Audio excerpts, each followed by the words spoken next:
Mga kapuso, flood mitigation structure nga ginalantaw solusyon sa pagbaha sa Dungon, Biharo. Masobra, isa na katuig nga naguntat ang pag-obra apisar wala pa matapos. Samtang Iloilo City LGU kag DENR ginakwestiyon ang masobra 400 million pesos nga flood mitigation structure sa Barrio Obrero, Lapuz. Si Kim Salinas nakatutok live sa Dungon, Biharo, Iloilo City. Kim?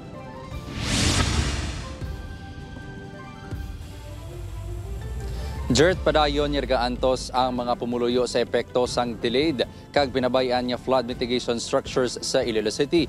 Gani panawagan sa mga ini, accountability kag madasig nga pagtapos sa mga proyekto. Pebrero 26, 2024, sang ginsigura ng masobra 34 million pesos nga flood mitigation structure sa Dungon Creek sa Barangay Dungon, Biharo.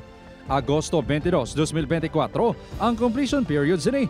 Sunod sa barangay, masobra isa na katuig nga wala ginaobra ang proyekto. Isang time nga sige-sige inulan, and then daw wala naman kami kabalo kung bala sige pa sila.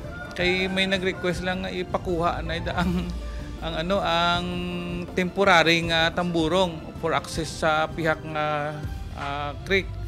So amo na ang alagyan sa mga heavy equipment. Ang proyekto ang gidalanta kung tani makapahagan-hagan sa baha sa barangay kag sa Santa Rosa, Mandurriawa. Bisan kami itabi namon okay na kay pwede ka stability suli inutata naman. Dapat nila tapuson kay amo nila nga programa mo. Mas mayo tani kun matapos nila para way na problema. Nagahinga ang barangay sa DPWH ICDO nga magkonsulta man sa ila agon mahibuluan ang status kag plano sa proyekto. Santo sa website ng DPWH, 81.49% na kompleto ang proyekto. Samtang palaligman sa Iloilo City LGU ang detalye sa masobra 400 million pesos nga flood mitigation structure sa Barrio Obrero, Lapuz.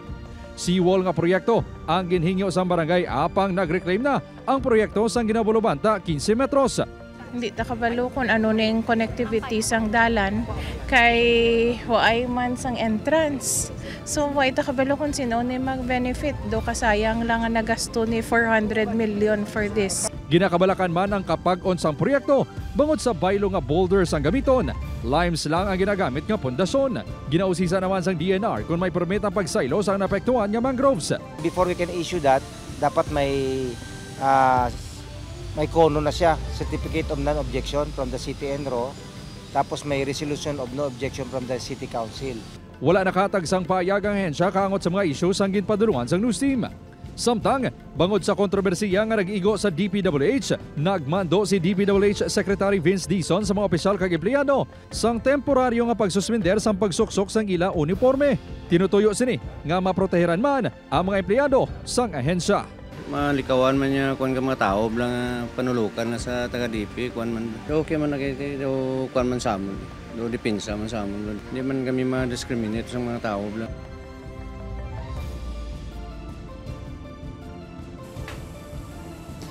Jert, gina-finalize na sa Iloilo City LGU ang ila findings sa serye sang ocular inspection nga ginpatigayon sa pila ka flood mitigation structures sa syudad.